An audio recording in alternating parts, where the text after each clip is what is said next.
here we are again, another glamorous Monday night in a dingy Soho backstreet. A couple of weeks ago here on the Uncut blog, I did a blog. I went in to see Last Exorcism and I came straight out and recorded my feelings about the film for a blog. And many of you wrote in and said, we really like that, good idea, try it again. Not with every film, but with certain films. I think controversial films work best. Well, tonight we're going to do it with Enter the Void, the new film by Gaspar Noé. I, incidentally, am still on my way home from the Shetland Film Festival. See how hard I work for you. I'm going to go in and watch Enter the Void and come straight out and give you my response to it. Just a little bit of background. Gaspar Noé is the guy who made Irrerversible, which I had to carry somebody out of a screening at the Edinburgh Film Festival because they passed out during the opening movement of that film. There have been versions of Enter the Void shown before that were longer. It's been recut several times. The version I'm about to see is apparently 135 minutes long when, get this, projected at 25 frames a second rather than 24, which is the usual cinema speed. What's it going to be like? Who knows? It's Gaspar Noé. Come with me now and find out.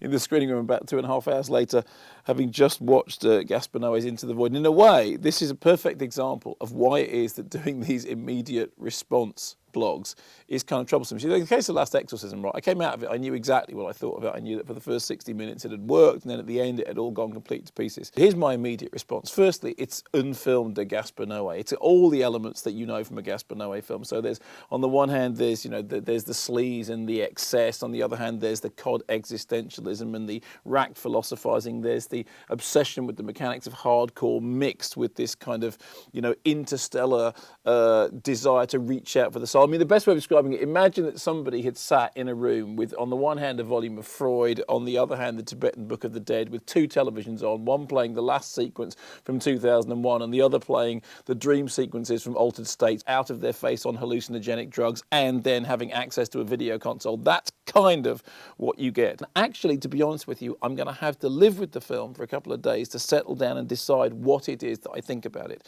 The things I do think about it, definitely, it's too long.